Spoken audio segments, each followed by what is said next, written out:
Welcome to Out Loud, a comedy podcast where I talk with queer comedians about identity as well as just talk and shop about the comedy community. I'm your host, Corbin Willmorth, and I'm here because, well, what comedian just doesn't have a podcast nowadays? Welcome to this episode of Out Loud, a queer comedy podcast. As always, thank you so much for tuning in. And I'd like to start off this episode with a little bit of an apology. I'm kind of just editing this into the normal intro that I already recorded.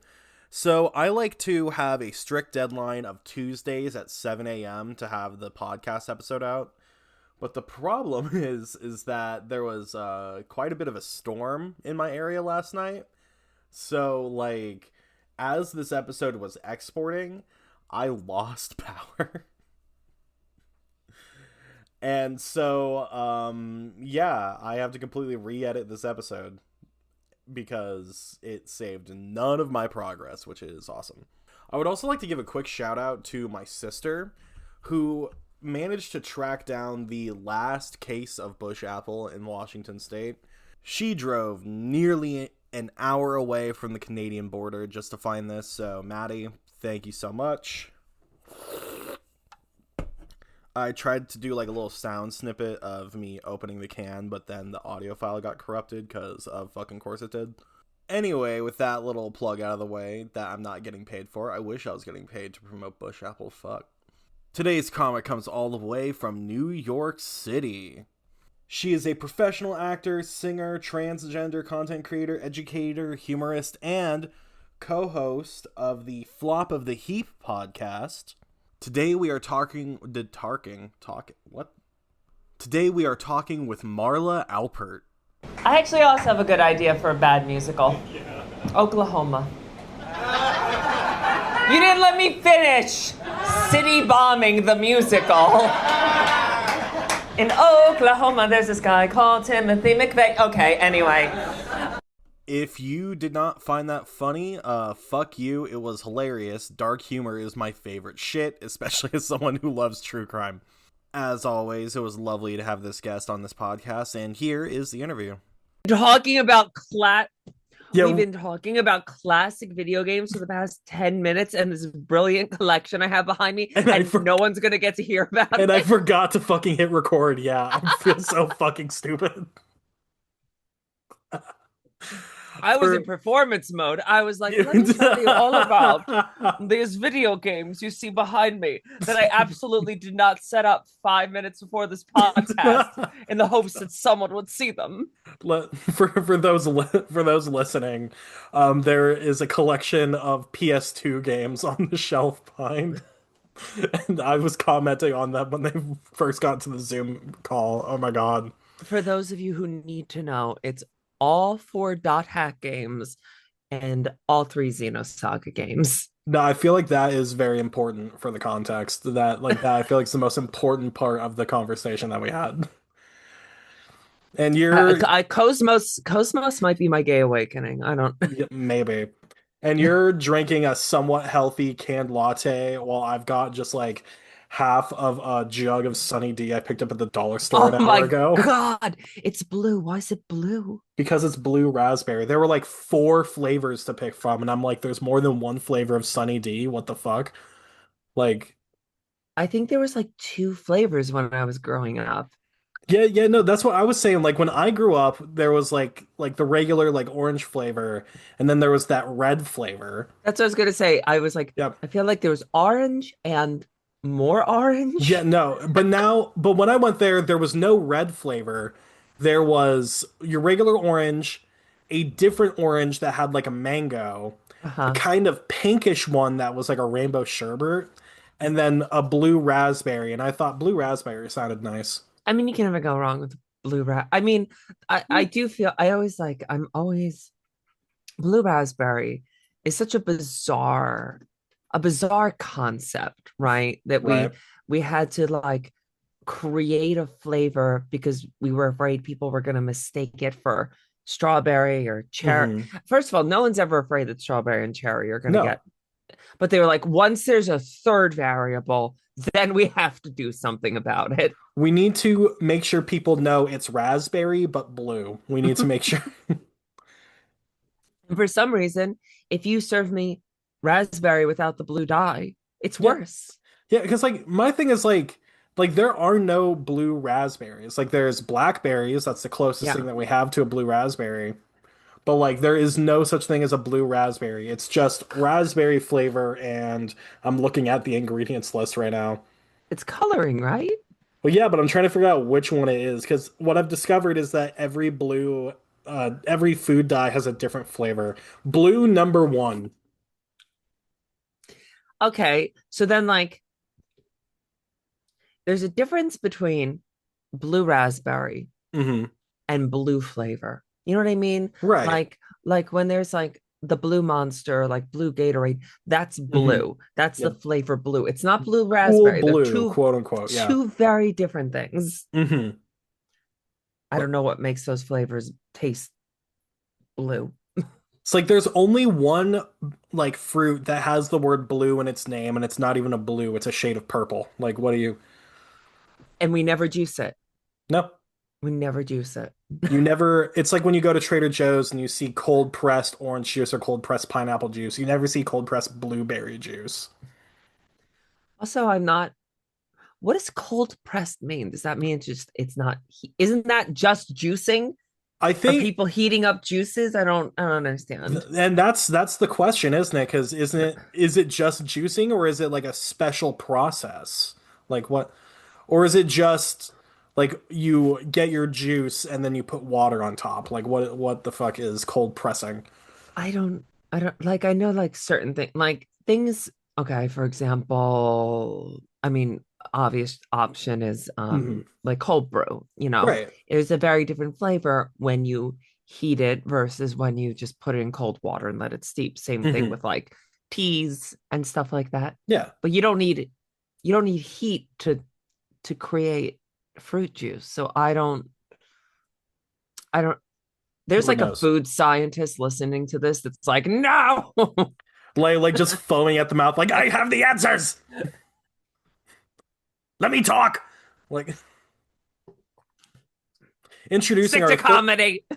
introducing our third guest.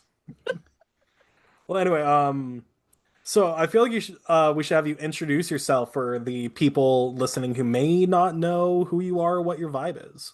Oh, okay, cool. I'm Marla Alpert. I'm a comedian sometimes, I guess. Wow. I guess like people know me more from like TikTok as like a I just Hmm. talk at them. Right. Um, they know me mostly from that. Been an actor, singer for uh 2 decades. Nice. Hell fucking yeah. And it is great to have you here. Thank So, you. Excited. are you ready to get into this list of questions that I have in my phone? Great. I've prepared not even a little bit, but I feel like a few sips of coffee and I'm just like, let's go. Oh yeah. All right, so what's the worst room you've ever won over?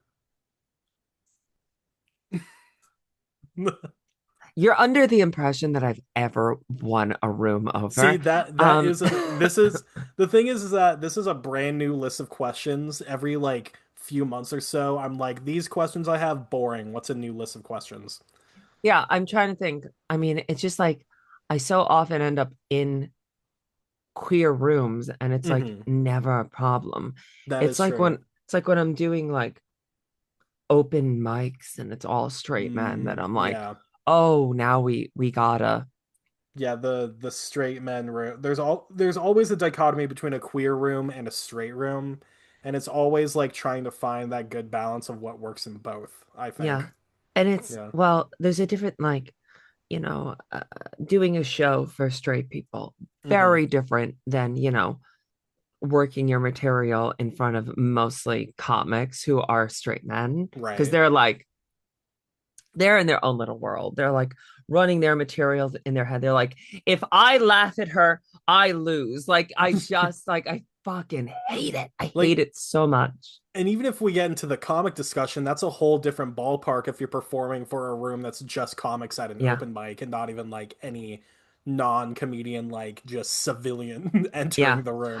You know what? I'll tell you, I did one of the toughest rooms I ever did.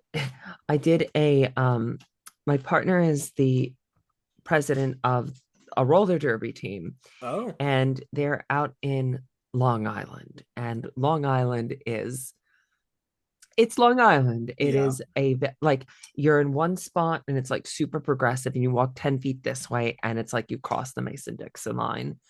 And they after one of their games, I did a 30-minute set at this sports bar that they often go to.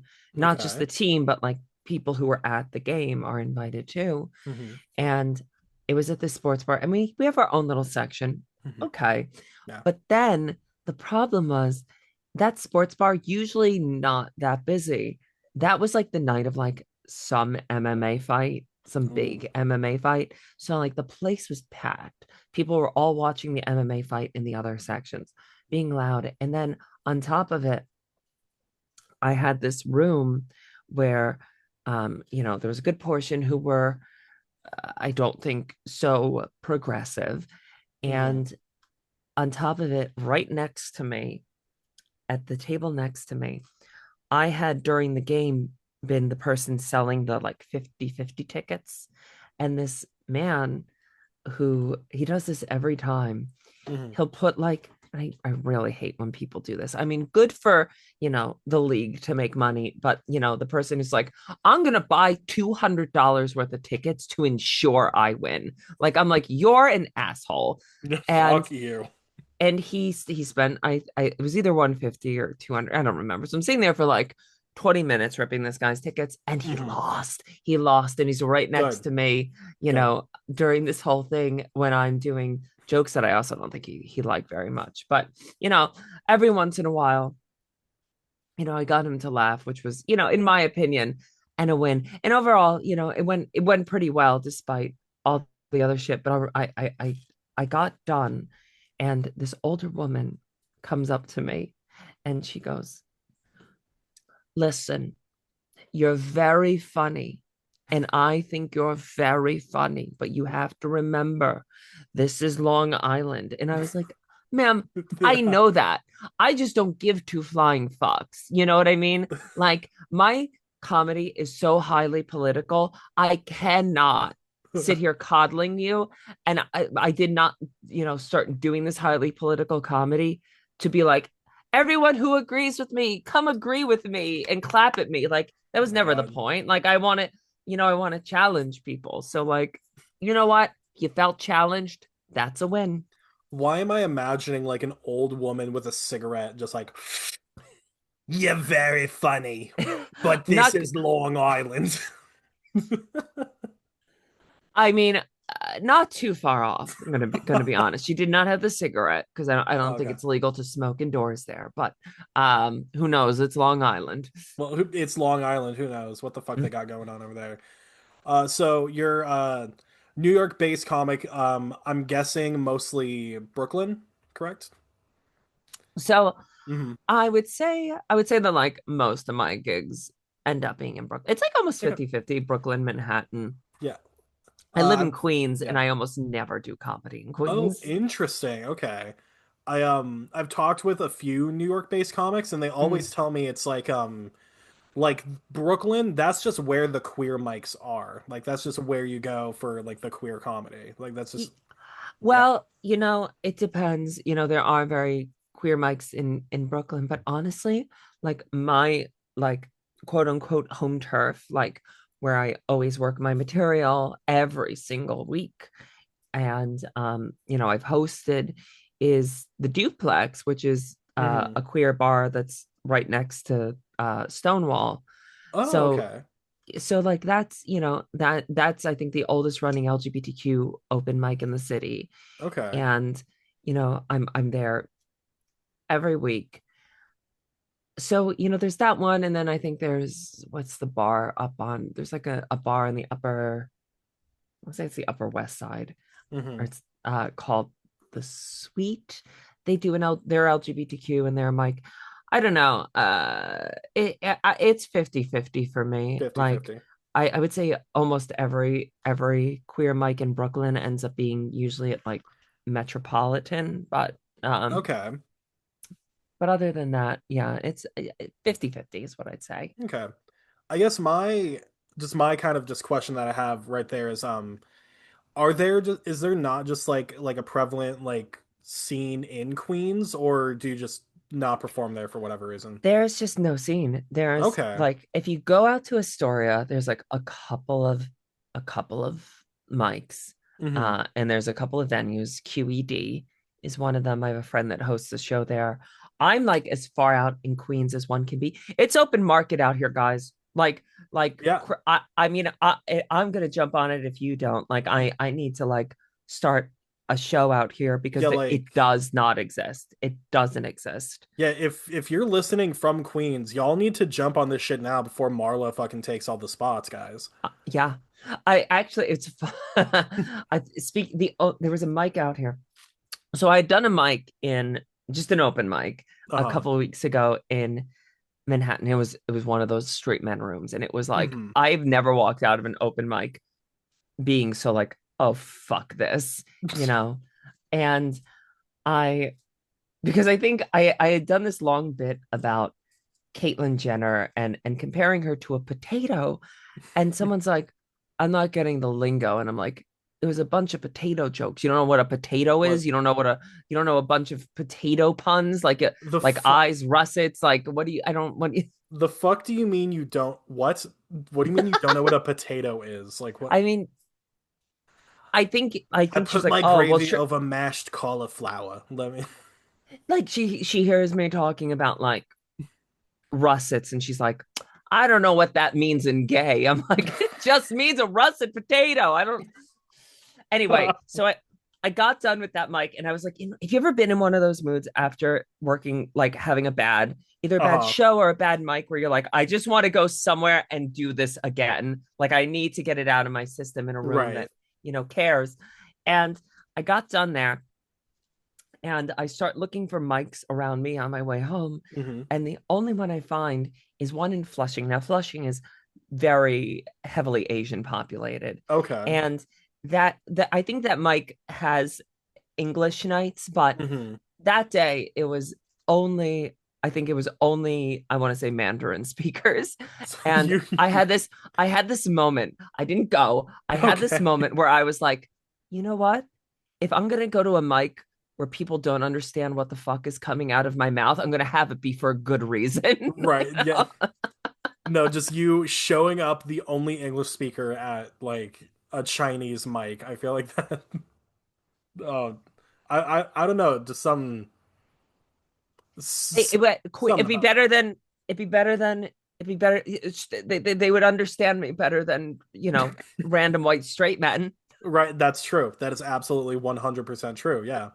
You would probably get more laughs from them, honestly. Yeah, Just the language barrier alone. would be funny. It would be funny, yeah. But I guess that kind of leads me into my next question, which is tell me about a bomb that permanently changed your comedy. Oh God. Like Oh a bomb that fundamentally like yeah, changed, yeah. my it was just this new material that I had been working. A Hmm. lot, a lot of my me and my friends when they Hmm. laugh at me. My whole life has been me doing jokes about my mother, and I finally wrote this whole set Hmm. about my mother being, kind of like, ugh, like a pain in the ass, especially like when it comes to like food and ordering food. And I wrote this long set, and it was just like 5 minutes of agony. And I got done and I just crossed it out. And I'm just like, I am never writing a set about how much my mother annoys me ever again. Well, the thing is that I feel like that is a good premise right there. But the thing that for me that always fucks me up is performing new material at like the thing is that when you're performing brand new material, you're always gonna have like, does this work or does this not work? Yeah. Like maybe something works, maybe something doesn't. But then it's like here in Spokane, a huge majority of like the open mics are just other comedians. So Hmm. it's not just that you're performing new material for the first time. You're performing new material for the first time in a room full of other comics. So it's like that is like a for sure you're gonna fucking bomb, like right there and Well, there. that's why I think it's so important for people to find a home base of comics, like a Hmm. place where it's a consistent, even if it is mostly comics, like Yeah. for me, it's the duplex, where it is mostly comics. You know them. It's almost like a small family, Hmm. and they're supportive and they're actually listening to you, Yeah. going to random open mics in Brooklyn over and over again, not going to do good things for your Absolutely. one sense of self, and Right. it's going to kill your ego and you're never going to want to do comedy again. Hmm. But yeah. So one thing I've learned talking with people on this podcast is that there's a difference between queer comics and comics who are queer. Do you Uh-huh. consider yourself to be a queer comic or a comic who is queer?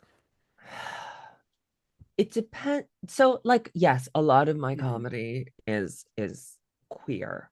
Yes. There's in my mind there's two different types of queer comedy. Hmm. Not it's My queer comedy is really about the politics of queerness because my comedy is very political. Yeah. There's also the other kind of queer comics where it's really like, it's very like about queer sex and, queer, um, like queer, I hate the term lifestyle, but Right. Right. lifestyle. And yeah, like my stuff is politically queer. Yeah. Okay. You're politically queer. That's a term I haven't thought about. Yeah. I mean, again, like there are certain types of queer like it's not for me. Like Right. comics who are, giving, and people love it. Like it's not for me, Yeah.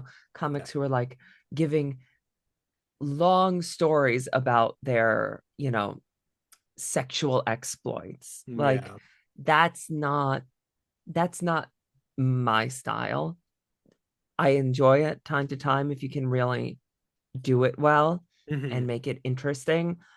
But, you know, now when you say comics who are queer, Yes.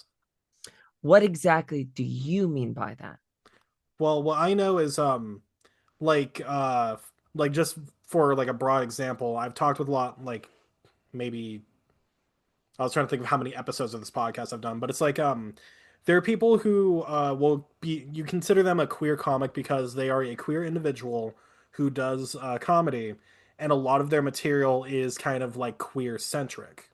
And Uh-huh. then you have a comic who is queer, who they are a queer individual, they are a comedian, but like their comedy material doesn't exactly like breach that like queer conversation or have any like queer focus to Got it. I mean, I'm definitely not the latter. I'm definitely the former. I just think I'm the former in a it. different Hmm. way than a lot of other queer comics around me because what I do find is I am the most political Yes. queer comic I know, and that's not like me bragging. I'd love to find another, especially trans comic whose Yes. comedy is so political, so we could do, I don't know, a podcast or something. I if I ever run across one, I will DM you their Instagram handle. That will be the first thing I do. Great.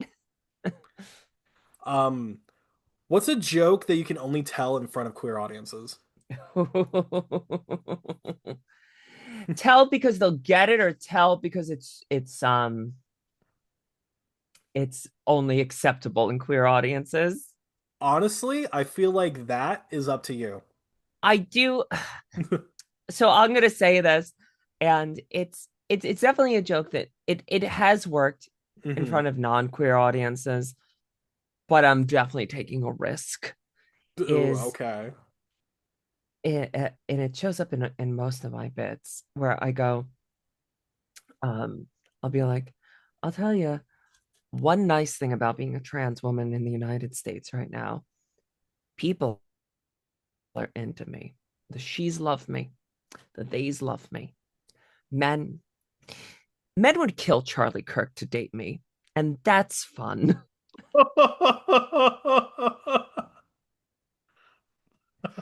I actually I miss when it was at the forefront of everyone's mind, like I'm Mhm. talking within a week. I Within was a go week. Within a week, I was going in front of audiences, and it doesn't work anymore because it's not at the front of everyone's mind. I was going in front of audiences and starting my bit, saying I'm a trans woman. I'm like, it's really tough Mhm. right now. It's really tough right now. This week, my boyfriend got up into a little bit of mischief out in Utah. He hasn't even called. And like it was just like it was this moment of like I would stop and there would be about 10 seconds. And the straight rooms, you know, in Brooklyn did Mhm. laugh at it. They kind of Yeah. lost their minds a little bit over that one. Um, I do miss when I could do it that way, but this works too. Yeah. There are definitely when I go to a mic, no matter where it is, I can tell within like 5 minutes if I can do Charlie Kirk material there. Mm-hmm. Solely because like it's been like what Nine months. it's been 9 months since then. There Yeah. are some people who are still would be like so offended as if it happened just yesterday. And Well, like we saw that with Pete Davidson, didn't we, yeah, this week? kinda, yeah.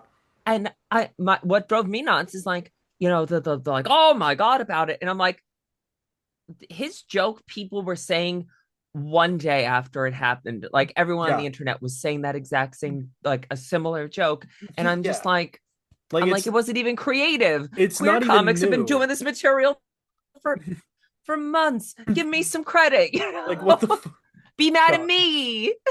I'm gonna tell you right now, definitely an entire state that you cannot do Charlie Kirk material in is Idaho. Oh And God. I'm not saying this because I've tried Charlie Kirk material there, but because recently after a gig, my sister who I took to the show with me was like, "Hey, you want to go get froyo afterwards?" And I was like, "Sure." And she didn't check anything about this froyo place. She just put it into her GPS.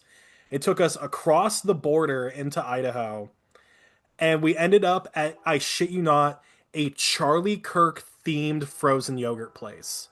No. Like Tell me like of a bit about this. no. I have a bit. I still have yet to perform it because I don't know how people are gonna react. But literally, it's like fucking like the place. It like you'd think by the name it wouldn't. I'm not gonna say the name of it on this podcast because I don't want to get sued. But Oh my God. like I'll text you info about it later. But like literally, I shit you not, it's like we get there and first thing we see when we walk up is just like a poster saying like remember Charlie Kirk or something. We're like, okay, they're probably just a little political, like it's Idaho. People there's a lot of like right wing leaning politics here. We walk in the door. All of the frozen yogurt cups have Charlie Kirk's face on it, and there is a flavor called Charlie's Mint Chocolate Chip. And Oh, it because has of a the photo of Charlie Starbucks Kirk's cup. face on Because it. of his Starbucks drink was Like it's was like like, a minty. Wait, I actually have a question. uh-huh. Is this yogurt chain amphibian themed?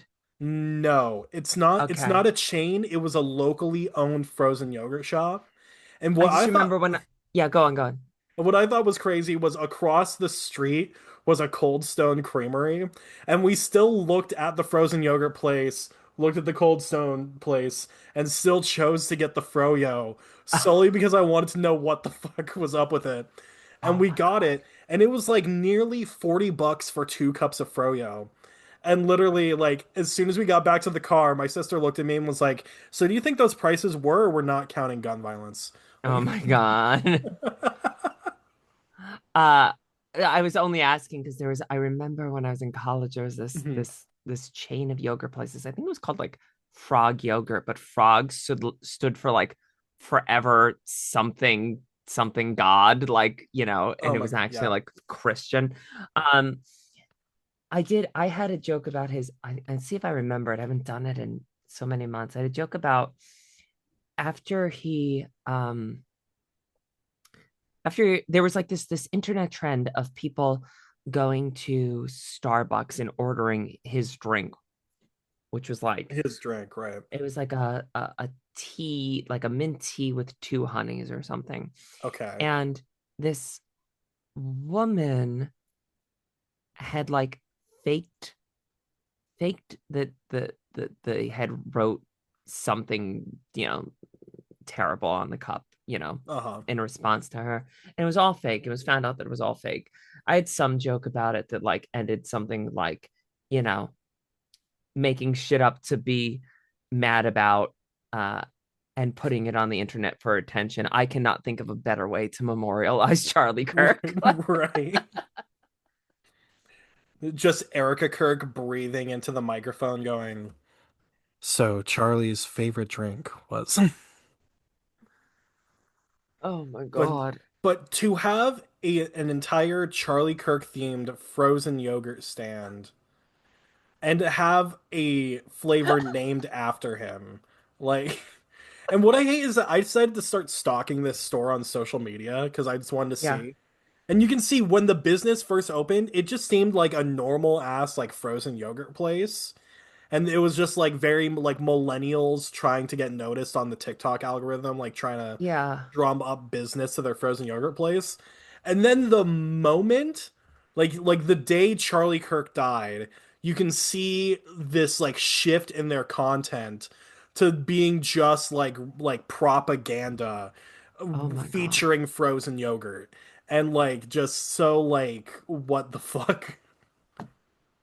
It's just it's so a froyo place. A These are the froyo same people. These place. are the same people who tell, basketball players to shut up and dribble. And they're like, let me bring politics into frozen yogurt. I just can't believe that Colin Kaepernick kneeled during the national anthem. Anyway, so the Jews controlling the media, like fucking, like it's those same fucking people. Like Yeah. it's like, Oh oh my my God, God. um, fucking God, Jesus. So I'm gonna say this right now. I just got a notification Yeah.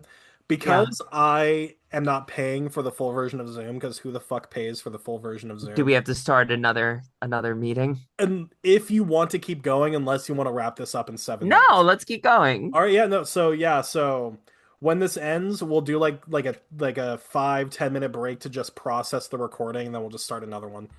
Okay. All right, so um have you ever had another comic say something to you backstage that completely changed how you view the scene? Trying to think. I don't know. I'm not like Hmm. my partner yelled at me yesterday because I had Oh, a gig last night. Not yelled at me, but my partner was like, "You're very bad at schmoozing and talking to other comics and like so like those interactions just don't happen a whole bunch." Um, okay. I did have someone once say to me, you know, he said, you know what he said to me? He said, "Where are you from?" And I was like, "New Jersey."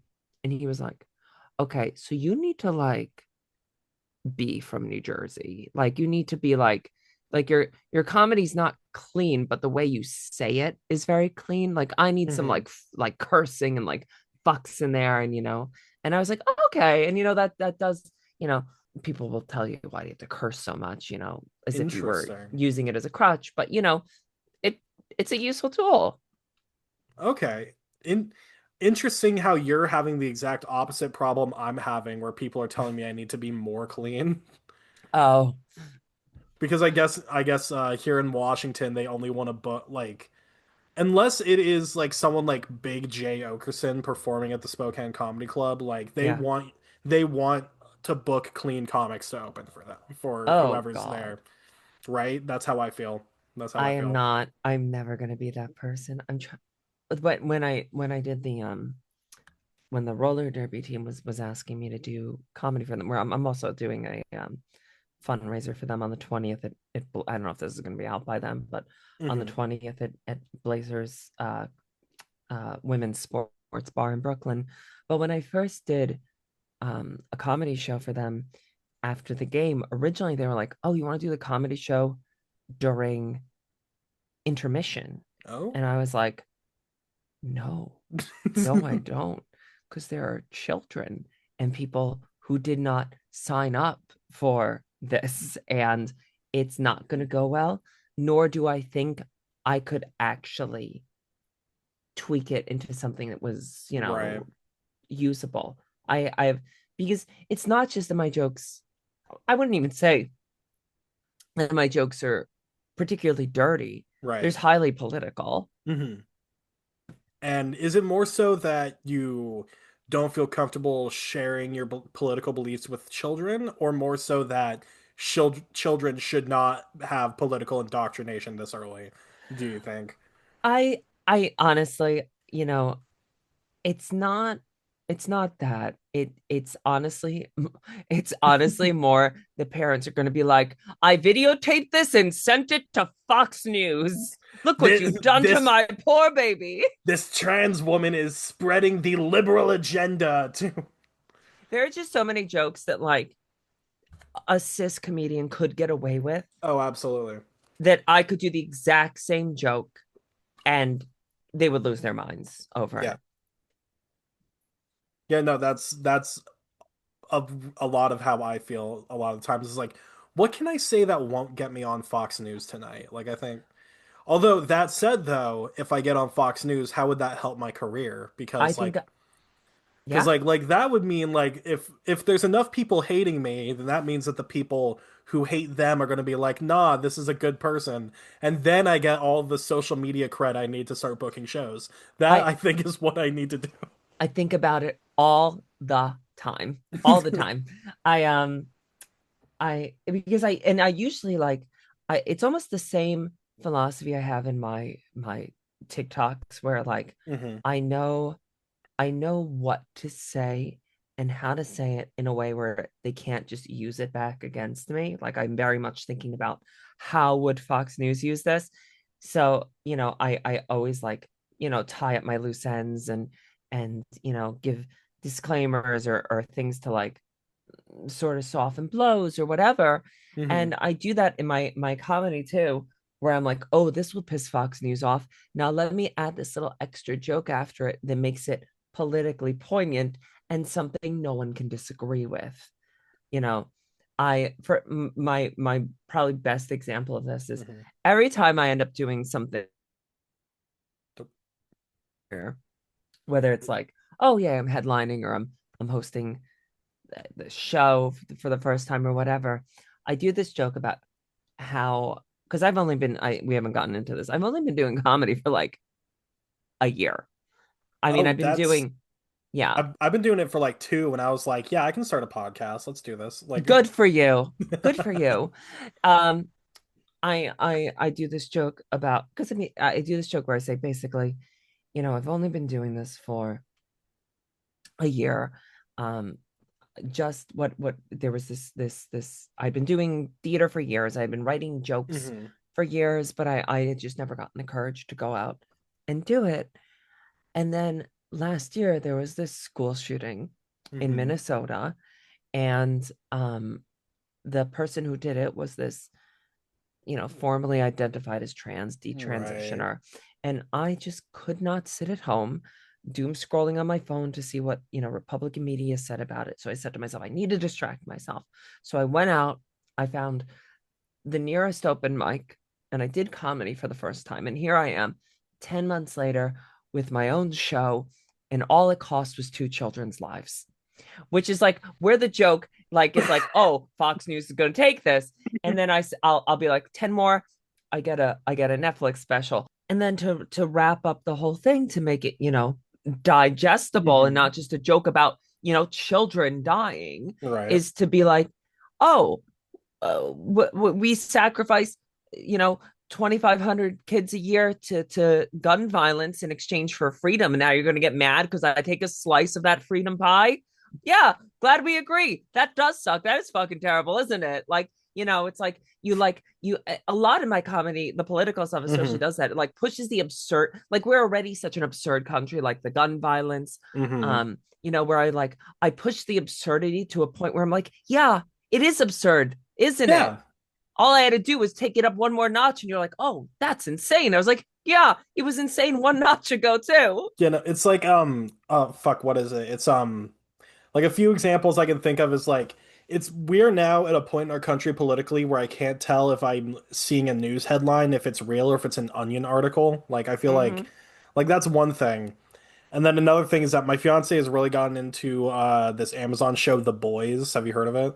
Oh yeah, I know the boy. I Yeah. watched the first season, and then I Okay. know I know the conservatives It gets got fucking very confused. it gets way crazier the more you watch it, to the Hmm. point where the final season is coming out now. And it got to the point where the writers came out like on social media and was like, "Yeah, we wrote this back in like 2024. We had no idea anything that's happening currently was gonna happen." Because it's so crazy how the boys is mirroring what's happening. Where it's Yeah. like it feels like you can't even joke about like, oh yeah, wouldn't this be crazy if politicians did this just for like a week later to be like, oh yeah, so a politician did this. Like, Yeah. Yep. Happened over and over and over again.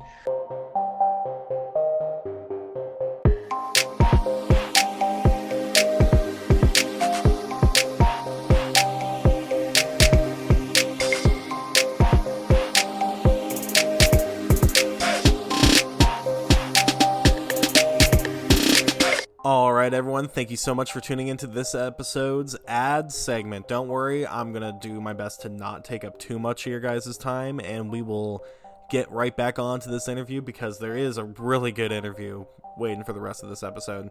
And yeah, let's just get into it.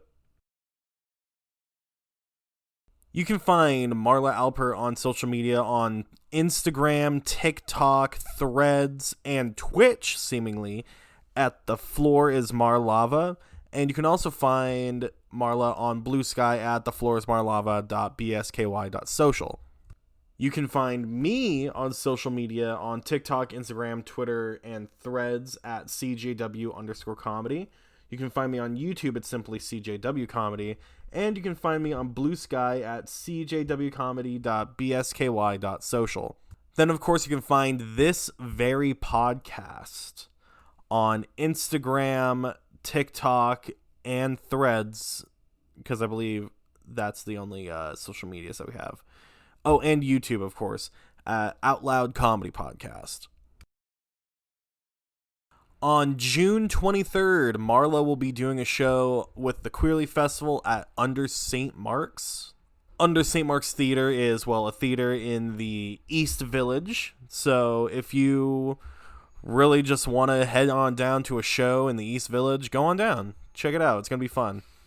I don't know what time the show is going to be at. Marla did not give me that bit of information, but I do know that it's going to be June 23rd, and it's going to be there, and it's going to be part of the Queerly Festival. So who doesn't want to be part of a queer comedy festival? Or comedy festival? I don't know. Queer festival. Queer shit. Go support some queer shit, you fucking queer lover. I don't know. This is a stupid bit. The day this episode comes out, May 26th at 7 p.m., I will be at the Spokane Comedy Club as part of the New Talent Tuesday open mic, so come on down to that. Tomorrow, 27th, also 7 p.m., I will be at the Spokane Comedy Club again for the Never Ending Open Mic, which is just a bunch of as many comics as we could fill on the roster, just non-stop comedy for Lord knows how long, either until we run out of comics or the city shuts us down. One of the two, but the never-ending mic. Come on down. It's going to be great. And then on June 5th, which is my dad's birthday, coincidentally, I'm going to be doing the Pride at the Parkade show in conjunction with M27 Creator. I keep forgetting the fucking name of Michael's goddamn shit. M27 Performers Collective. It's also going to be in conjunction with Westgard Entertainment, which is a local Spokane theater troupe. And it's in collaboration with Downtown Spokane Partnership. And it's going to be happening at the Parkade Plaza, which... fucking train, oh my god. The show's going to be happening downtown Spokane at the Parkade Plaza. It starts at 5:15, and it's going to be in 3 sections. At 5:15, there's going to be comedy, which is going to have Beth Brees, me, and local comic Jenny Watson, who was the guest on the first episode of this podcast. And then at 6 o'clock is going to be the Westgard Entertainment, whatever that theater troupe is going to be doing. And then show number 3, starting at 7:15 p.m., is going to be a drag performance. Performance is totally the right word I'm looking for there. And the drag performances, of course, are going to have The Kai Kai Effect, Mosley Crew, Scarlet Edge, Emma LaTappe, Introducing Elise, featuring T.S. Lovelace. And then the final act of the night is going to be a drag performance by the host of Pride of the Parkade, Monster Energy. So come on down. It's just going to be a fun variety show. And it's free. So, yeah, I'm not getting paid for this. Please tip me money. If you are a queer comedian who wants airtime on this podcast, or if you just want to email the podcast for just any reason, you can email us on Gmail. Direct any and all emails to outloudqueerpodcast@gmail.com.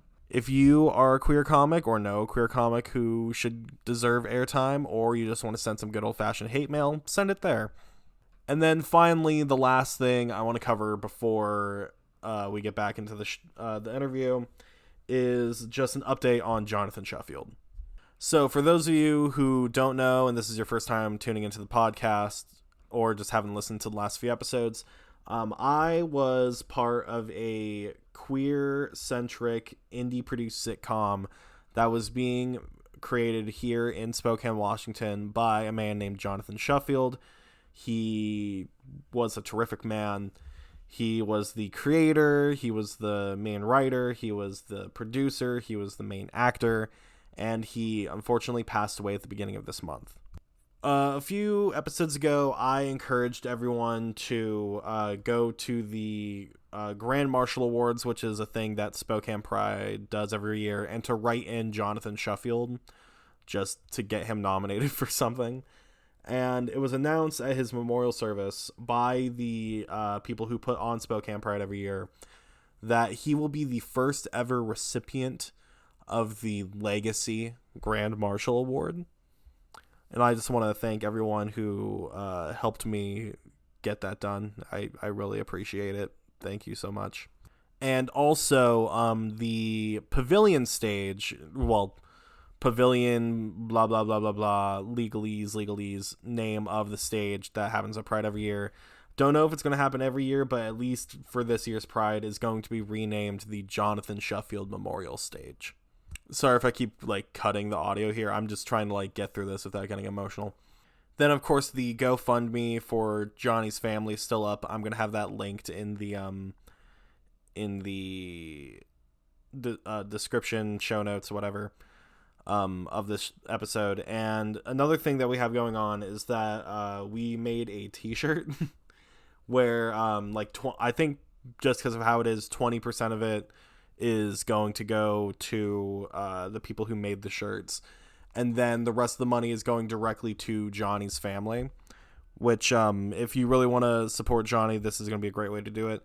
So to explain the shirt real quick, during the filming of our sort of pilot / short that we were prequel short that we were doing for the show for a local film festival, is one of the actors who was in a scene with me was having a hard time remembering his lines, which is he comes up to me in a coffee shop and he's like, "Excuse me, have you seen a short, cherubic, high-strung man anywhere?" And he would keep flubbing his lines, and every time he flubbed his line, he'd go "Fuck, shit, damn it." And that's what's on the back of the shirt. And on the front of the shirt, it says "short, cherubic, high-strung man," because to get him to remember it, the entire cast and crew just started chanting "short, cherubic, high-strung man, short, cherubic, high-strung man." It was it was one of those things where it was a moment where you had to be there to understand it. But yeah, so we have short, cherubic, high-strung man shirts. And yeah, if you really just want to support Johnny's family and have something to show for it, buy a t-shirt. I'm going to have the link in the description. The shirts will be selling until June 1st. All right, well, that's going to be it for this episode's ad segment. Thank you so much for listening through to that, or just constantly pressing the skip forward 15 seconds button until it was over. But yeah, thank you so much, and let's get back into the interview.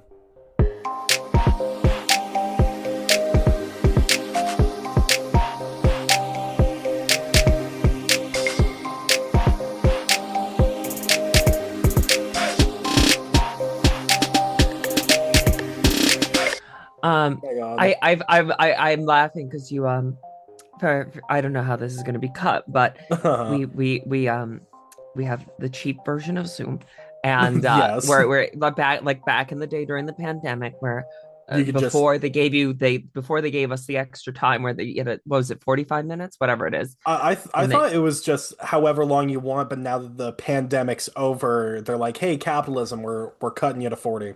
well before like at the beginning of the pandemic it was 40 Hmm. and then I would say like 4 months in they were like okay obviously we're not leaving our homes you can Yeah. you can use it as long as you want but when you said that if we get cut off we'll take 10 minutes to process whatever we recorded I thought you were like we're going to take 10 minutes to really think about it center ourselves think about how that recording made us feel when No, in no. actuality you just meant for the computer Yeah, to no, process for the my computer to process the recording takes like 10 fucking minutes. Like no, like literally. And then like I sent you like you were like, "Oh, I'm ready when you are. Let's jump back in." And then I sent you a photo showing recording process 6%. Like fucking and I started like laughing because I was like like no, like oh you're not literally as spiritual I was like this is a no. weird spiritual thing No, going no, on here but I okay wish no, I wish I was that spiritual, but no, I'm fucking talking about like a fucking 2017 iMac because that's all I can afford right now. It's fucking no, I think I've written some political material that I haven't Mhm. had the opportunity to go on a stage to perform yet because literally I wrote it like last week and just haven't been to a Mhm. mic since then. And I don't know how great it's gonna be because I know especially after like yesterday I just did a recording with Amy Beth Castleberry, who I don't know if you saw this on Instagram, posted that thing about Austin comedy about how she went to like 30 open mics in 10 days and like Oh, did like a that's whole who that is. yeah, I yeah, yeah, didn't yeah. want I know what Her. it is. I didn't watch all of it, but I know of this Yeah, experiment. like I had her on yet to record yesterday just because I was like this we need to like get like more about this out. Yeah. And it's like hearing what her research has brought up about like the political jokes, I'm like, do I want to bring this up? Like, Hmm.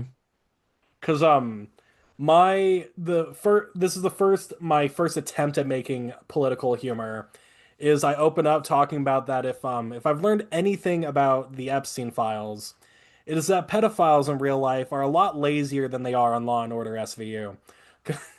Because like you'll watch Law and Order, right? And it's like they do so much stuff to cover up their tracks and be secretive, and their families will have no idea that for decades they've been like a huge predator.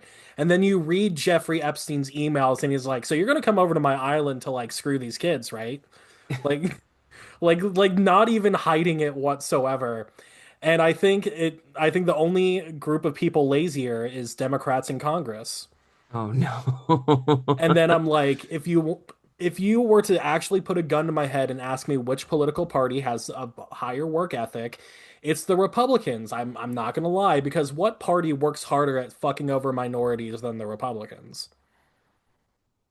Because you gotta There find that was my yeah, attempt yeah. to like make make it like I'm joking about both sides of the political spectrum.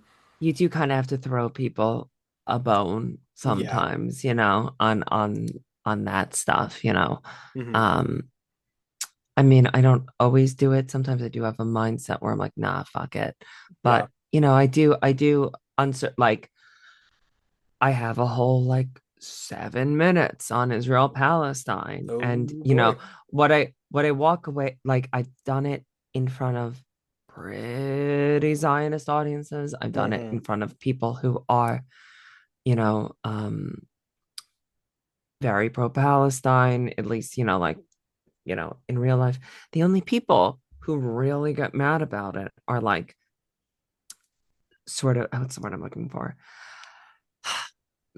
Performative activists on the internet, Mm, yeah. where because it's 0% critique of Palestinians or Palestine. It's Right. it's like 50% critique of Israel, 50% critique of like performative activists and, Right. anti-Semites hiding behind, you know, the pro-Palestinian cause. Yeah. And it's so funny because it's so funny when I do that joke, like I said, both sides enjoy it when I do the set because I kind of like throw each a bone a little bit, but I do even say in it, I'm like, I'm a non-Zionist, and if you don't know what that means, it means both sides fucking hate my God. So Yeah. But like I said, my thing was that was my first attempt at political humor since you seem to do that's kind of your bread and butter. yeah, How would you grade that, I guess? I think. Well, first of all, what I'm gonna say is like Hmm. Jeffrey Epstein stuff, like without the Democrat Republican stuff, I Outdated? don't even feel no, not necessarily. It's sad that we might feel that way because Bro, nothing's been done. Nothing's been nothing's fucking done. happening. Nothing's fucking Um, happening. but and it's old hat because we're going to our third war, Cuba, but I don't even feel like Epstein stuff on its own is Hmm. political because it's like it's both sides are discussed about in different ways, Right. obviously, but like it's almost like cultural at this moment rather Hmm. than political. Okay. um I don't know. I do. It's like it's I like the premise in that, you know, Republicans work very hard to do, Yeah. terrible things. Yes. I it kind of reminds me of who was it? Lewis Black, I think, had Okay. this. Maybe it was Lewis Black. I think it was Lewis Black. Uh, it's gonna end up being George Carlin, and everyone's It gonna be mad at me. nine times out of ten, it's always George Carlin. I think it was Lewis Black in this case, Okay. where he was like the the Democrats. I forgot what order he did it, but he's like the Republicans are the party of bad ideas. Got to do the finger, and the Hmm. Democrats are the party of no ideas. I Oh mean, man. yeah. I also at the same time, like, I don't know, you're, Right. I'm a democratic socialist, but at the same time, like, I do try to like. There's so much, especially on the internet, like Hmm. too much like hate for the Democrats that they like. It's like, why can't they do anything? And I'm like, because they weren't elected, you know.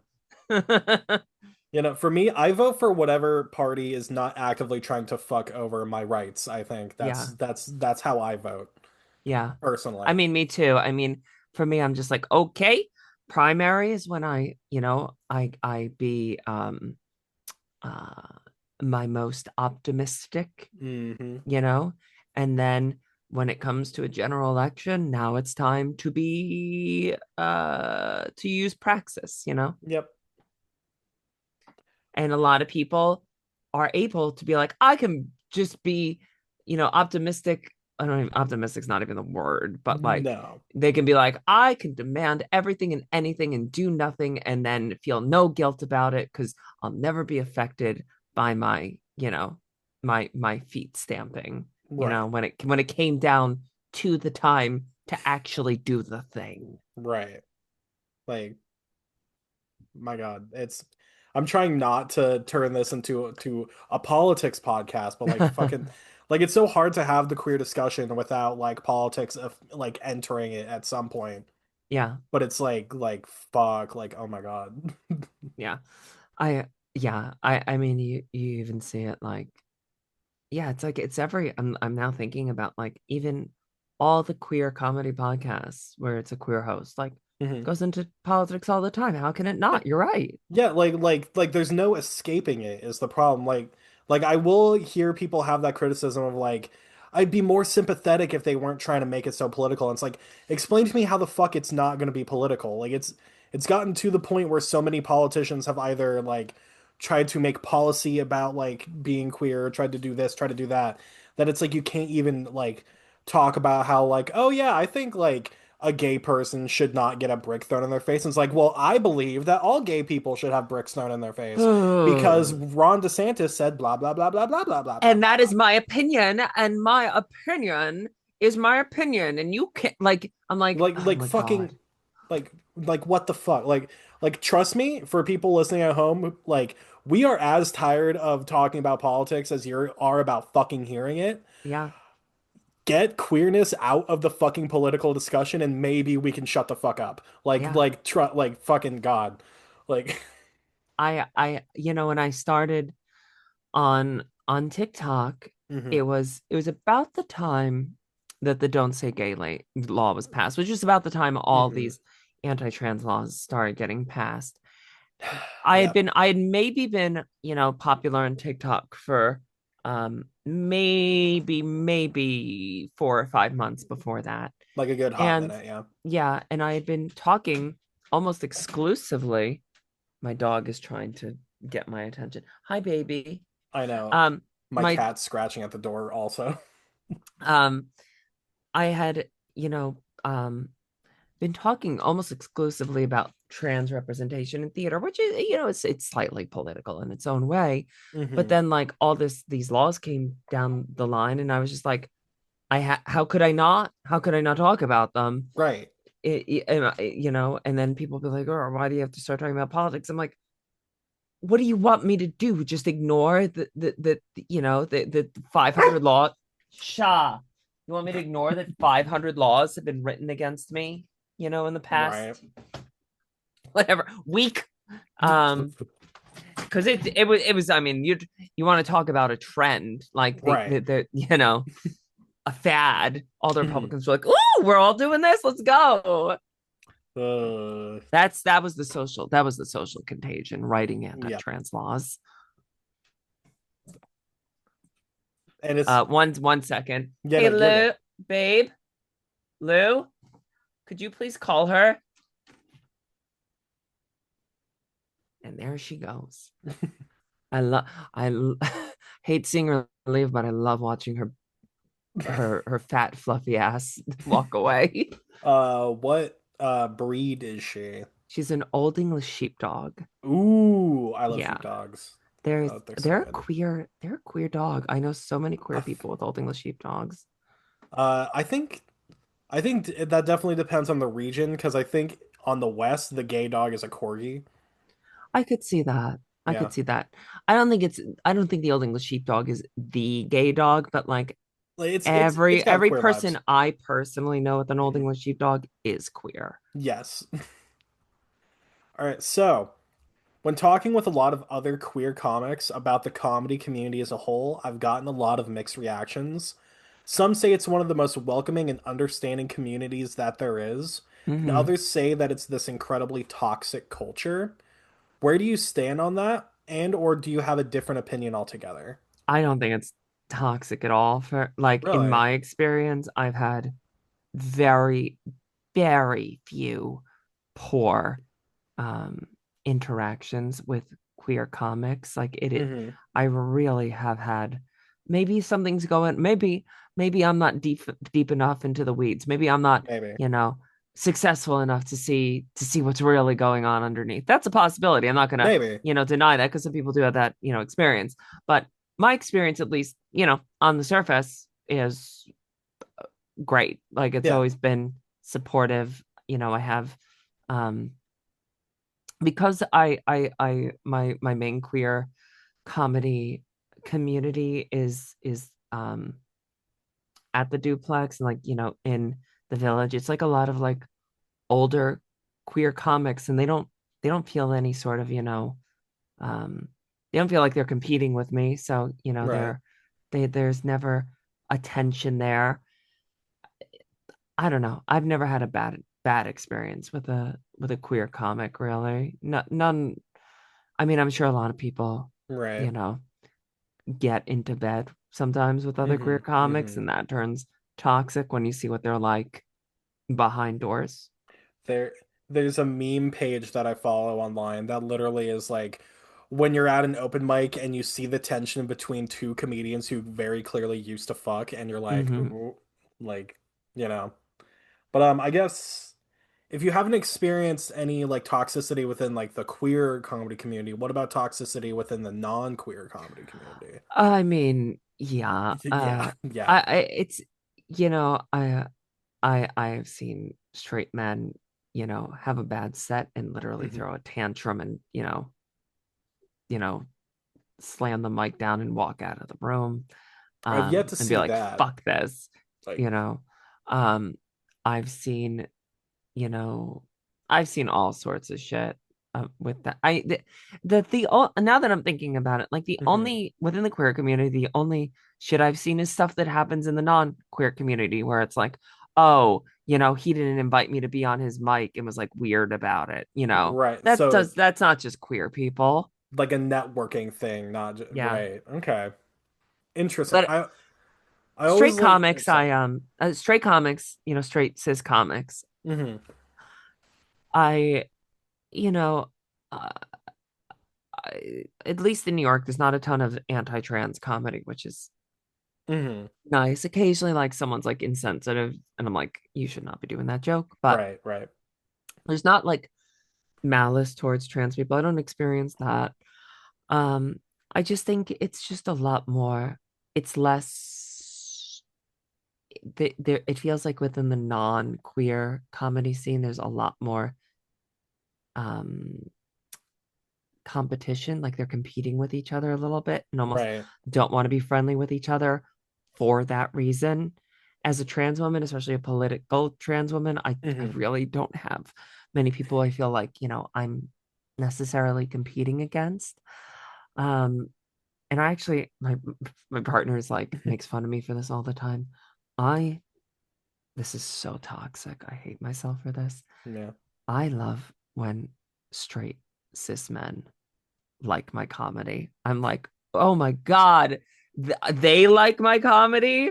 Oh, I can do anything. Yeah, no, like that is how you know like you are going to like quote unquote make it is if Yeah, you can make like the straight cis people laugh, then you know like, oh, I can make any fucking room laugh. yeah, Like you like that's how you fucking know, you know. But fuck, what was I gonna say? I was gonna say something. I just completely lost my train of thought. So let's just move on to the next yep. question, which is what's a joke premise you'll defend to your dying breath even if it doesn't work out? I know there's one, and I'm trying to think about it. Hold on. You're good. I know there's one that I always say I do it for me. What is it? Oh,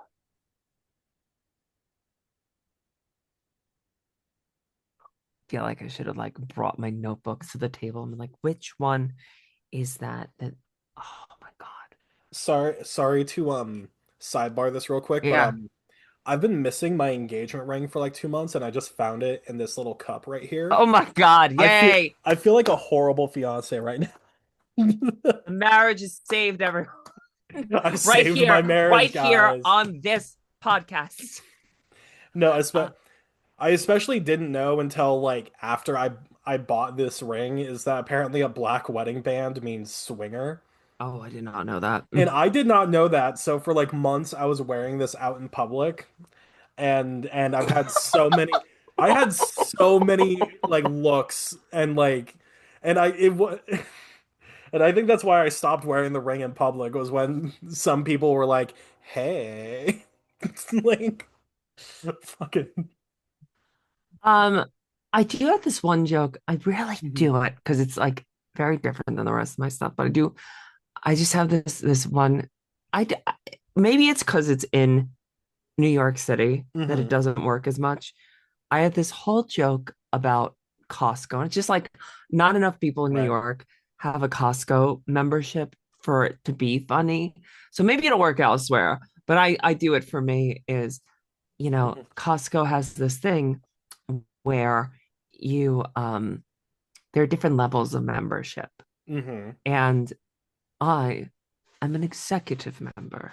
And Ooh. yeah, there's a hierarchy at Costco. There's business membership, which is like business class on a plane. It's for the poors. And then Right. there's um There's a Gold Star member, which, sounds important, but no, No. Costco treats their Gold Star members the same way we treat our Gold Star families, like shit. And then there's the executive, which means I get to go into the store an hour before everyone else. And that sounds nice, but the actual perk is that I get to watch all the other members get turned away at the door by the doorman. Costco has a doorman, and I like to pass them and just be like, I'm gonna buy all the eggs, I'm gonna buy all the toilet paper. And you might ask, how does one get an executive membership? Hell if I know. Like any worthwhile privilege. I inherited it from my daddy. He's dead, and now I'm better than all of you. No, that's fucking great. 100% jokes like that will definitely work over here, like in Washington State specifically, Yeah. because like this is where Costco was born. Like Mm-hmm. we have so many Costco's here, it's not even funny. People will find that so fucking hilarious, I think. Yeah. It just like sometimes I'll be in a room and I'll be like, does anyone have a Costco membership? Not one fucking person raises their hand because it's New York City. Right. Like like how many Costco's are even in New York? I guess would be my question about that. Let's see, there's one in Jamaica, there's one in um like Red Hook-ish Mhm. area. I think there's one on the upper east. There's probably three or four within the city. Okay. I mean, three or four. The thing is that I'm thinking small scale, like Seattle, Spokane, like like four Costco's in a city. Do you think like plenty of people would have that?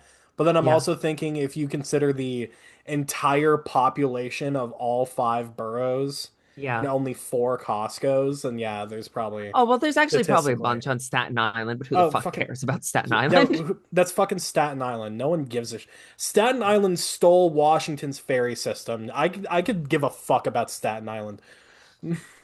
And then complains when they're like, "What do you mean, Mamdani wants to give people free transportation?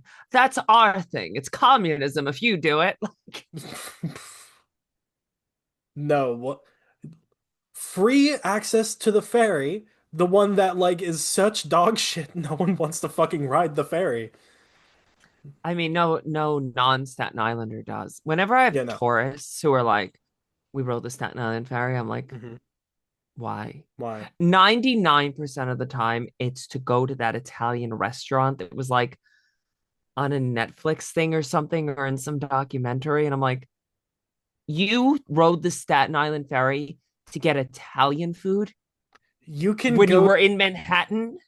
you can get there are like as many Italian food places in Manhattan as there are Starbucks in fucking Seattle. Like, what do you mean? Yeah. Like, what the fuck do you mean you want to go? I'm gonna go to Staten Island to get the best Italian in the city. No, the best Italian in No. this fucking city is on a goddamn hot dog cart. Like that's No, not on a hot dog cart. you're telling me that But they wouldn't have like Italian hot dog carts, you're telling me? If you could just walk up and get some cacio e pepe I just on want a I want cart. like sausage and peppers on it. Ooh. Our food truck scene sucks. I don't know if you know this about New York. Our food Yeah. truck scene is terrible, which is surprising. Like I feel like every other city like has great because I've been all around the country Hmm. and every other city has a great food truck culture. We have a almost non-existent food truck culture. We have halal carts Hmm. and we have everyone has their favorite halal cart Hmm. and there are a few that are like famous. But as far as like diversity of food carts, almost You non-existent. got halal, you got hot dogs, and that's it. Like that's And nuts for nuts. and okay.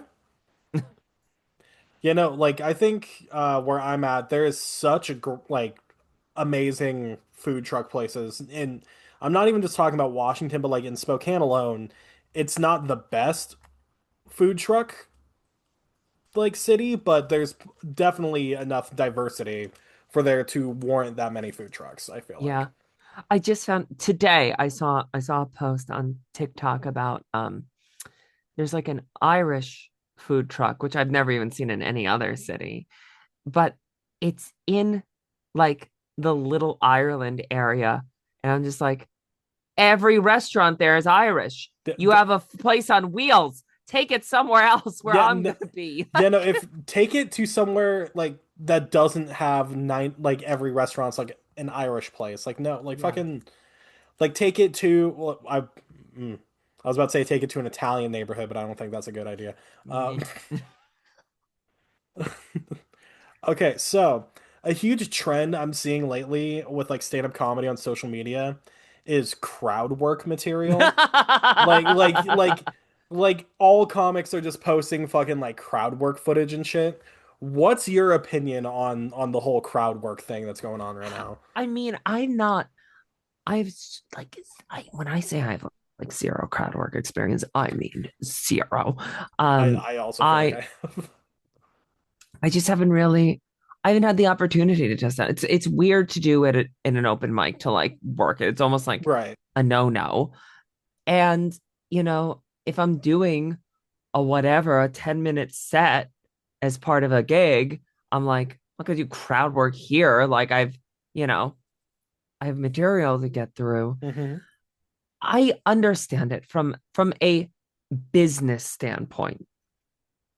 Right. I understand it. Makes a lot of sense from a business standpoint where you're like, well, I don't want to share all my material on the internet, but I know I have to use the internet to further Promote my yourself, career. yeah. So from that angle, brilliant. Hmm. I personally, I mean, the issue is now people expect crowd work. Yeah.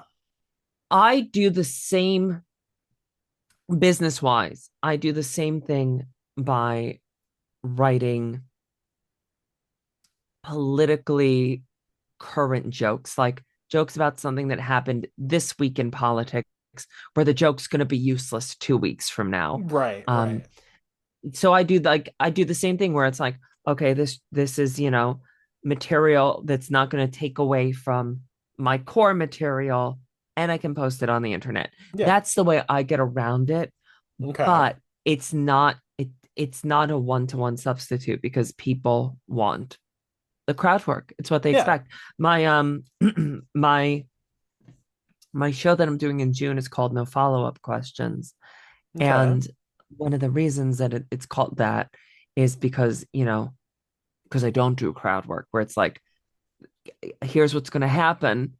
I'm going to say funny words and hopefully you're going to laugh. And they were prepared funny words and you can ooh and you can ah, but no follow-up questions, Right, right. But like there are some like comics that I see like on YouTube especially who are putting out like full like hour-long crowd work specials. You're kidding me. Yeah, no, like there's this one Washington comic who just did one in partnership with like the company that owns my local club. Uh-huh. Gabriel Rutledge, I think his name is, but like he did like a full like hour of like it was called a crowd work special where it was just an hour of like you got some cameramen in like walking around the audience, you got like some camera guys like on the stage, just a full hour of crowd work. Like I can't deny that if you do it well, it's a skill. Like Right. I'm not going to be like, oh, this is not. But it's, at the same time, I'm like when it becomes all about that, I'm just like, I don't know. It's just like what I don't know. I just like I like crafting jokes. My jokes are very meticulously crafted. Hmm.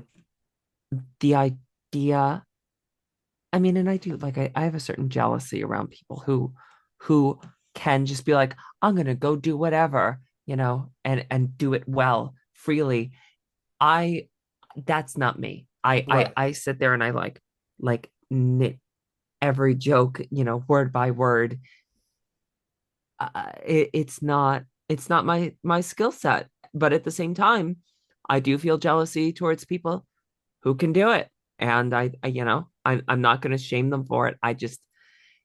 It's not where I wish comedy was right now. Right. Um, I don't know if it's good for comedy. Maybe it is. Maybe it's fine. Like Maybe I'm who knows? overreacting. Yeah, like who knows? Like there's definitely the sentiment of like how you can see that it's definitely changing people's perspectives of what stand-up comedy is and like what it should be.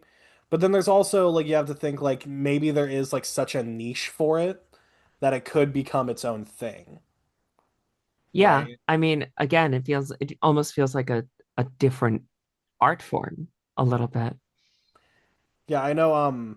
I also haven't had like a whole lot of like crowd work experience. Like I'm 2 years into this, and like I've rarely had an opportunity for crowd work. The closest I've come to was I was telling this joke on stage, um, about how growing up, my mom forced my sister to watch Brokeback Mountain, Hmm.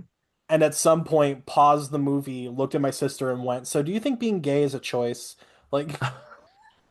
And I have this, and like right That's such in a funny premise without even a punchline. like the whole premise of that, it was already like 2 minutes of me going into this material of like how my mom was so convinced that my sister was going to be the gay one. Meanwhile, Hmm. like I like suck so much dick, but that's besides the point. And then there was this like one crowd of like this like one couple like for like in their 40s, and like the wife is just like fucking howling. And I look at her and I'm like, "So, do you have any kids?" And she was like, "Yeah." I was like, "How many do you have?" "Four." And I was like, "Oh, do you know which one's gay yet?" Like That that was is the funny. that was the closest I've had to crowd work, Yeah. I think. I just like if I had, if I had a regular slot at a club, where Hmm. I'm even if it's like, especially if it were like one of those like midnight slots, like one of those slots, it's like, ugh, why do I have this? It's kind of like, I'd just this be is, lucky to have any slot at this point. yeah. I'm a thirsty slut for comedy, I think. But if I was in one of those slots, like I think within a week of doing my Hmm. normal material, I'd be like, see what fucking happens. Let's do some crowd work. Just look at any like man and woman sitting next to each other, be like, "So, you guys married or?" Yeah, yeah. Like just go for it. Just like I think I would go in with some concepts, like, things I Hmm. want to ask people. I have the occasional joke where like I have to ask someone in the audience something. Rarely have I had to deviate too far from, my expectations of their answer. Hmm. But if you go in with, I think, a couple of premises in mind of what you want to ask people, Yeah. I think that's probably what most crowd work people do. They're not going in 100%, Right. willy-nilly. They're just like they have at least some idea of what they want to get out of people, and then Hmm. almost like one of those tree paths where it's like if they say yes, you do this, if they say no, you do this. Right. All right. So, let's assume you go to therapy, which as a comedian is very likely not happening, but let's just say it is. If you could choose any fictional character to be your therapist, who would it be and why? Oh, that's such a good question. I will say I have one answer that is the most common answer. I want to see if you get that answer or not. I need to think for a few seconds here. Yep, you're good. Let's see. Is the most common answer? Wait, I wanna guess. You want to guess what the most Is common the answer is? is it Miss Frizzle? No, but oh my God, that's such a good fucking answer. I would love Miss Frizzle to be my therapist. Holy I shit. Yeah, like that's what I like. You're having a problem, and she's like, "Let's shrink down in the school bus." Like it's Let, just let, like I'm having me and my partner are having you know mhm. disagreements in the bedroom, and it's just like we're gonna go in the school bus, and we're Let's gonna shrink you know down and go in his dick and see what's wrong. Like, let's let's see let's we're gonna go into the pleasure centers of the brain and see how we're gonna shrink down, go inside your own brain and physically fist fight your demons. Let's do that. No, the most common answer is Robin Williams from Good Will Hunting. Oh, Which I'm like, okay. if like my thing is like I like how open-ended this question is because you can interpret it however you want. But me Yeah. personally, it's like whimsy. Like, like why would you want a character who is a therapist to be your therapist? Like Yeah, Miss why? Frizzle's a great Like now I'm like everyone should be answering Miss Frizzle. like at that point you can just go to actual therapy if you want a real therapist. I mean, I'm just like, yeah, and I'm just like Yeah, I'm just like thinking about it like when I don't go to a therapist now, but I did when I right. was like starting my transition, and I was like, I think I'm trans. Someone convinced me I'm not, you know. But then they're like, Um, actually, yeah. what if you were? No, But I then I'm like, you know, if it was Miss Frizzle, she could if she could turn, the kids into um uh uh like uh metamorphosis, like right, right. type creatures. Um what's the name of the writer? Animorphs? No, no, no, no, Okay. no. Who wrote God, hold on. I need to like write this, or Hmm. like find the answer to this, or I'm gonna feel Kafka. Like if she Oh, can turn those kids okay. into Kafka-esque creatures, Yes. she could have like put me in like a woman's body, and I've been like, oh yeah, all right, yeah, okay. God, You know. I wish that was how shit worked. Like you could just like make an android of like your perfect body of how you want it to be, and then they just upload your consciousness into it. Yeah. I Like that. Miss Frizzle could have done that. Honestly, she could have done that. It's called the Magic School Bus for a reason. Who's to say you don't open up one of like the underneath like luggage compartments and it's like, oh, look, here we go. Boop. Like I feel like Yeah. that in and of itself is a concept that I feel like should have been done on uh Magic School Bus. Now I'm just like, can I write a whole bit about this? Honestly, I feel like you should. Yeah, 100% you that's a should. good idea. All right, so we have about a minute left in this recording. Okay. I'm going to let you use that time to like plug yourself, plug your social media, plug any upcoming shows you have. Looking at my calendar here, I'm going to try to get this out by the 26th because I have that other episode I Okay. recorded yesterday coming out this upcoming Yeah, Tuesday. yeah. So, floor is yours. All right, we are back because fuck Zoom. What the fuck?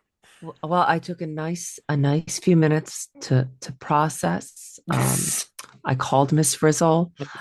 We went to the Andromeda Galaxy, and Oh? now we're back and changed my life. Oh my God, good. Did you mention the book deal? Did you get a good book deal with Miss Frizzle? No. No. I think what I hate the most is after Zoom cut us off, I got a message that says, "Keep the conversation going with Zoom Workplace Pro. Host meetings up to 30 hours," which that sounds like too much, along with features like 10 gigabytes of cloud storage, AI companion, Clips Plus, and more.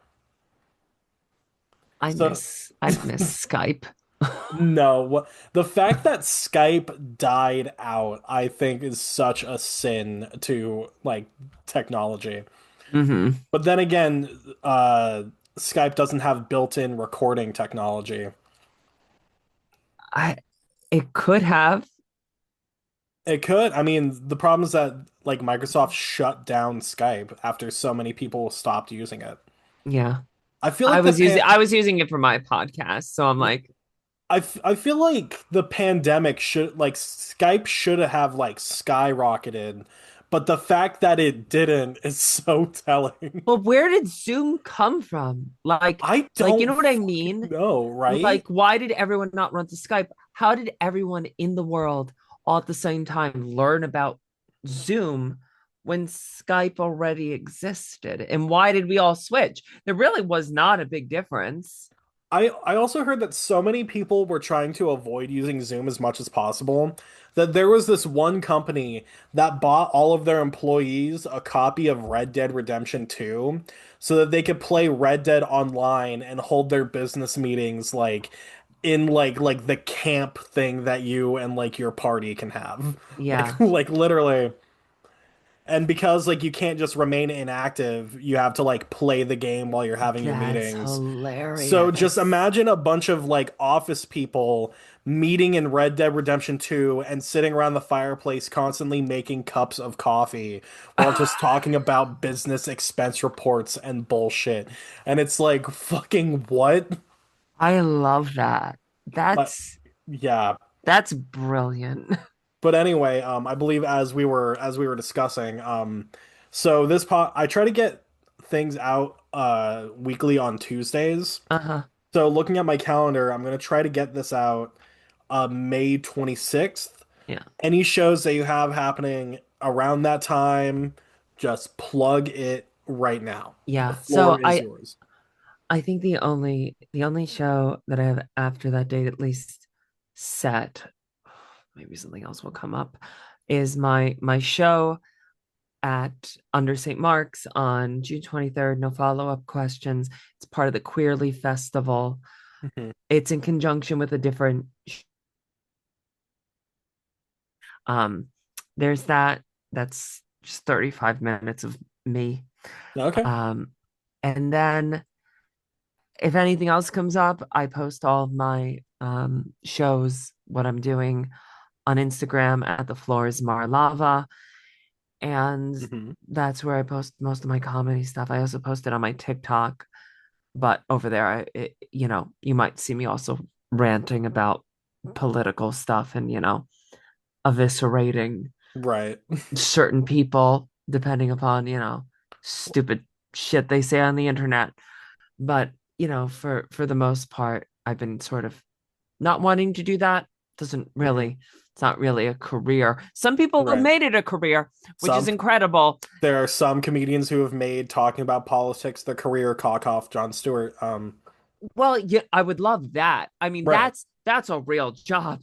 That I'm that talking is a about real fucking I'm job. talking people who are like, I found this person on the internet that said something that I don't like, and I'm just gonna rip them a new one. People have made a career out of that, the call out culture, Right. which it's necessary to some extent, but some people have made it like they're like, I'm gonna go find things to make myself angry and other people angry, and then I'm gonna yell at them, and that's gonna fix our politics. And I'm like, That totally, yeah. maybe not, maybe not. Some people do deserve to be yelled at, but I don't know that you're fixing anything by making this your bread and butter. Right. This is entertainment, not Mhm. not activism. People who are listening to the audio, just 5 seconds of silence of just me on the Zoom call holding my hands up going, oh, like, because clearly facial expressions translate so well to an audio medium. I feel like that's that's preem right there. Whatever face you think I'm making right now, audience, I am. Exactly, yeah.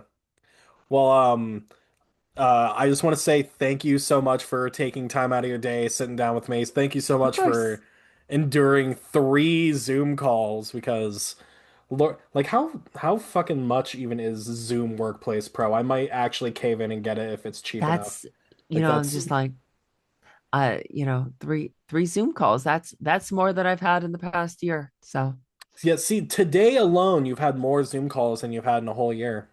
yeah, That's the that's what nature. happens when you work in not real jobs. And then I have to do another one next week for Oh, the Queerly Festival. They're making me like sit through a I don't know, some kind of like presentation or something. So I'm gonna do two in a week. Well, it'll be four if you count all three of these. So okay.